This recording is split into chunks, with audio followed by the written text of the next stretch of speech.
ഷാനവാസ് കുറേ കിടന്ന് ഉരുളാൻ നോക്കിട്ടോ, പക്ഷെ അതൊന്നും നടന്നില്ല ആക്ച്വലി. സംഭവം എന്താണെന്ന് വെച്ചാൽ ഇവർ എന്താ 4 പേര് പുറത്താണല്ലോ. അപ്പോൾ അവർ തമ്മിലൊരു പ്ലാനിങ്ങും കാര്യങ്ങളൊക്കെ വന്ന് പരസ്പരം ചതിക്കില്ല എന്നൊക്കെയുള്ളൊരു ധാരണയിലെത്തിയിട്ടാണ് അവരവിടെ കുറച്ച് 2 ദിവസമൊക്കെ കിടന്നത്.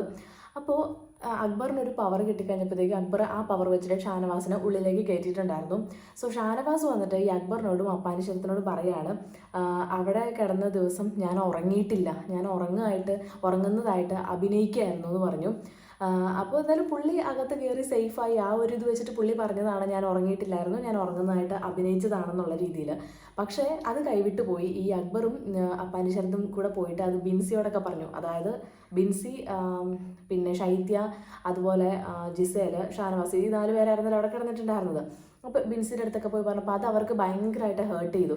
കാരണം പുള്ളി തന്നെയാണ് അവരെ കൺവിൻസ് ചെയ്ത്, ഇപ്പം ഞാനൊരിക്കലും നിങ്ങളെ ചതിക്കില്ല, നമ്മൾ ഒത്തു നിന്നാൽ മാത്രമാണ് ഇത് നമുക്ക് കംപ്ലീറ്റ് ചെയ്യാനായിട്ട് പറ്റുള്ളൂ, അല്ലെങ്കിൽ നമ്മളിപ്പോൾ അവരുടെ കൂടെ ചേർന്നിട്ടുണ്ടെങ്കിൽ അവർ നമ്മളെ ഓരോരുത്തരെയായിട്ട് എന്താണ് ഔട്ടാക്കും എന്നുള്ള രീതിയിലൊക്കെ അങ്ങനെ പരസ്പരം പറഞ്ഞ് അവർ റെഡി ആയതായിരുന്നു. അങ്ങനെ നിൽക്കുമ്പോൾ ഈ ഷാനവാസ് ഇവരെ വിശ്വാസം ഇല്ലാതെന്നുള്ള രീതിയിൽ ഉറങ്ങുന്നതായിട്ട് അഭിനയിച്ചു എന്നൊക്കെ പറയുമ്പോഴത്തേക്കും അത് സ്വാഭാവികമായിട്ട് അവർക്കൊരു ഒരു ഹേർട്ടാവുന്ന പോലെ തോന്നുമല്ലോ. അങ്ങനെ ബിൻസി ഭയങ്കരമായിട്ട് ഷാനവാസിൻ്റെ അടുത്ത് ഒച്ചെടുക്കുന്നൊക്കെ ഉണ്ട് കേട്ടോ. എന്തിനാണ് ഞങ്ങളോട് തുറന്നു പറയണമായിരുന്നു. അപ്പം ഷാനവാസ് ചോദിക്കുന്നൊരു ചോദ്യമുണ്ട്, ആകെ ഒരു ദിവസമല്ലേ ആയുള്ളൂ, ഞാൻ എങ്ങനെ നിങ്ങളെ വിശ്വസിക്കുമെന്നു എന്നുള്ളത്. അതും കറക്റ്റാണ്. അതായത് പുള്ളി പറഞ്ഞു ഇവരെല്ലാം സെറ്റായി ചതിക്കില്ല എന്നൊക്കെ ഉണ്ട്, ഓക്കെ. പക്ഷേ ഇത് ബിഗ് ബോസ് അല്ലേ, ഇതിൻ്റെ അകത്ത് ഗെയിം എന്ന് പറയുന്ന ഒരു സാധനമേ ഉള്ളൂ. ഇതിൽ എന്താ പറയുക, പരസ്പരം ഇത് നമുക്ക് പറയാൻ പറ്റില്ല. ആർക്ക് വേണമെങ്കിലും എപ്പോൾ വേണമെങ്കിലും ഈ പറയുന്ന കട്ടിലോട് കൂടി തൂക്കിക്കൊണ്ട് റെഡ് സോണിൽ വെക്കാലോ, ഉറങ്ങുവാണെന്നുണ്ടെങ്കിൽ. അപ്പോൾ അത് ആർക്ക് വേണമെങ്കിലും ചെയ്യാം. അത് നമുക്ക് ഒരിക്കലും വിശ്വസിക്കാനായിട്ട് പറ്റില്ല. അപ്പോൾ ആ ഒരു കാര്യം ഷാനവാസ് പറഞ്ഞത് കറക്റ്റാണ്. ഞാൻ എങ്ങനെ വിശ്വസിക്കും, ആകെ ഒരു ദിവസമല്ലേ ആയുള്ളൂ, അപ്പോൾ ഞാൻ എങ്ങനെ വിശ്വസിക്കും. അതുകൊണ്ടാണ് ഞാൻ ഇടയ്ക്കൊന്നും ഉറങ്ങിയില്ല എന്നുള്ള രീതിയിൽ നിന്നത്, അല്ലാതെ വേറെ ഒന്നും കൊണ്ടല്ല എന്നൊക്കെ. പക്ഷെ പുള്ളി നന്നായിട്ട് എന്താ പറയുക, വീണെടുത്ത് കിടന്ന് ഉരുളുന്നുണ്ടായിരുന്നു. കാരണം പുള്ളി ഒട്ടും പ്രതീക്ഷിച്ചില്ല എന്ന് തോന്നി അക്ബറും പനിശരത്ത് വന്നിട്ട് ഇത് ബിൻസിവരുടെ ഇതൊക്കെ പറയുമെന്ന്. അപ്പോൾ അവരുടെ മുമ്പിൽ പുള്ളി ഇവരോടൊക്കെ എല്ലാം ഇങ്ങനെ നല്ല നല്ല രീതിയിൽ കാര്യങ്ങൾ പറഞ്ഞ് നിന്നിട്ട് ഇവരെ വിശ്വാസം ഇല്ലാത്തുള്ള രീതിയിൽ കാണിച്ചു എന്നുള്ളൊരു സംഭവം വന്നല്ലോ. അപ്പോൾ അതുകൊണ്ട് ഇങ്ങനെ സംസാരിക്കുന്നവരിടയ്ക്ക് ഗ്യാപ്പ് വരുമ്പോഴത്തേക്കും അപ്പുറം ഇരുന്ന് അക്ബറും അപ്പാനെയൊക്കെ പറയുന്നുണ്ടായിരുന്നു, അടുത്ത കള്ളം ആലോചിക്കുന്നതെന്നൊക്കെ പറയുന്നുണ്ടായിരുന്നു.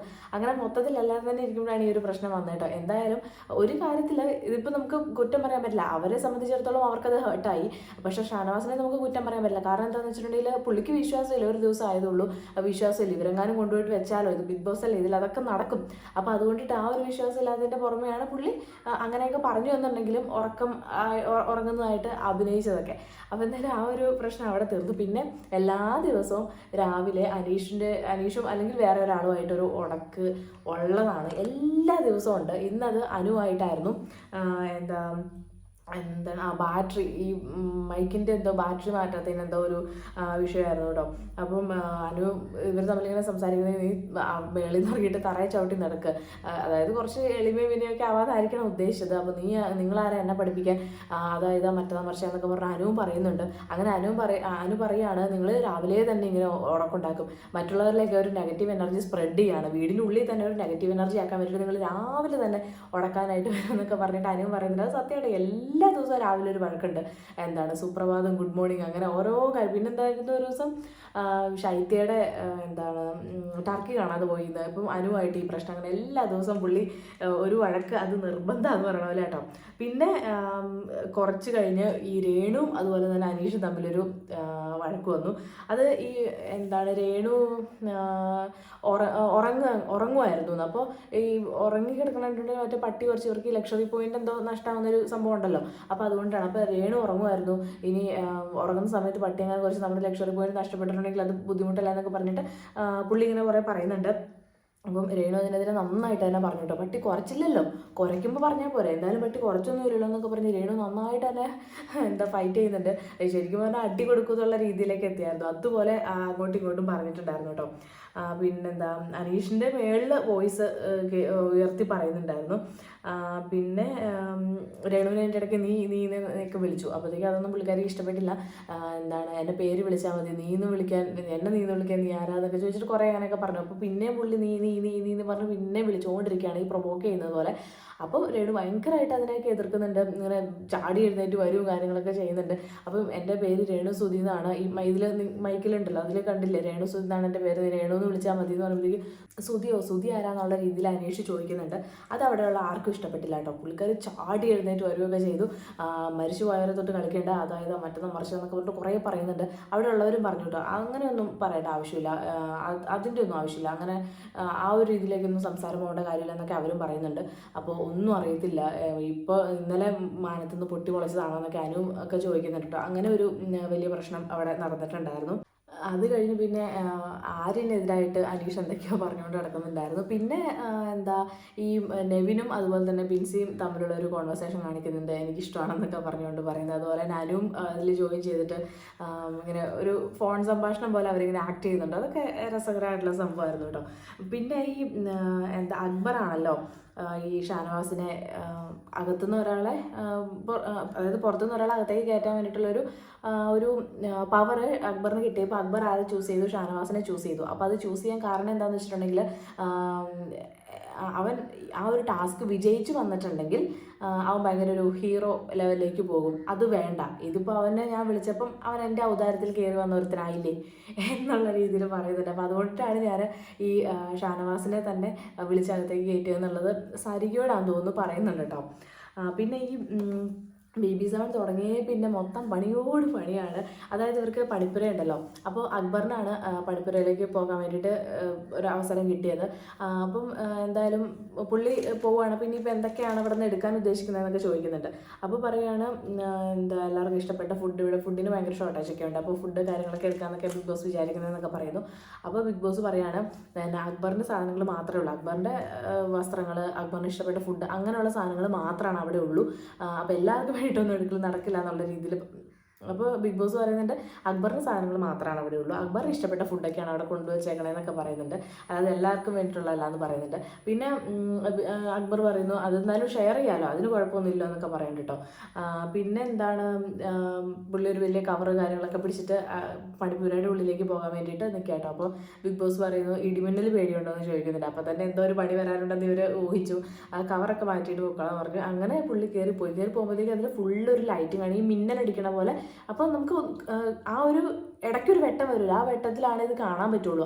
ആ സമയത്തിനുള്ളിൽ എടുത്തോളണം. അതായത് 500-നുള്ളിൽ നിൽക്കണം കേട്ടോ, 500 പോയിന്റിനുള്ളിലുള്ളതാണ് എടുക്കാൻ പറ്റുള്ളൂ. അപ്പോൾ ആ ഒരു വെട്ടത്തിൽ പുള്ളി എന്തൊക്കെയോ പറഞ്ഞ് കൂട്ടിയിട്ട് വന്നു. അപ്പോൾ വന്നപ്പോൾ കുറേ ഫുഡ് ഐറ്റംസ് കാര്യങ്ങളൊക്കെ ഉണ്ടായിരുന്നു കേട്ടോ, ഷവായി, പിന്നെ ബിരിയാണി, അങ്ങനത്തെ കുറേ സാധനങ്ങളൊക്കെ ഉണ്ടായിരുന്നു. അപ്പോൾ ഇത് നോക്കുമ്പോഴത്തേക്ക് 690 സാധനങ്ങളുണ്ട്, 190 എക്സ്ട്രാ ആണ്. അപ്പോൾ ഈ അനീഷ് അവിടെ ഇരുന്നുകൊണ്ട് പറയുകയാണ്, ബിഗ് ബോസ് 190 എക്സ്ട്രാ ഉണ്ട്, ഇവർക്ക് ഈ ഫുഡ് പോലും കൊടുക്കരുതെന്ന് ഞാൻ പറയുന്നതെന്ന്. ഭാഗ്യം അവിടെയുള്ള ആരും പുള്ളീനെ അടിക്കാതിരുന്നത്. കാരണം ഫുഡിൻ്റെ ബുദ്ധിമുട്ട് കാര്യങ്ങളൊക്കെ ഉണ്ടെന്ന് ഓൾറെഡി പറയുന്നുണ്ട്. അതിൻ്റെ കൂടെ ഇവർക്ക് കിട്ടിയതും കൂടെ കൊടുക്കരുതെന്ന് എൻ്റെ അഭിപ്രായം എന്ന് ബിഗ് ബോസിനോട് പറയുകയാണ്. അപ്പോഴത്തേക്ക് അനീഷടുത്ത് പിന്നെ എന്തെങ്കിലും കിട്ടാൻ നോക്കിയിരിക്കുകയാണല്ലോ അനീഷിന് എതിരായിട്ട് പറയാൻ വേണ്ടി. നീ അതൊക്കെ ചോദിച്ചിട്ട് അങ്ങോട്ടും ഇങ്ങോട്ടും എന്തൊക്കെയോ പ്രശ്നങ്ങളൊക്കെ ആയിരുന്നു.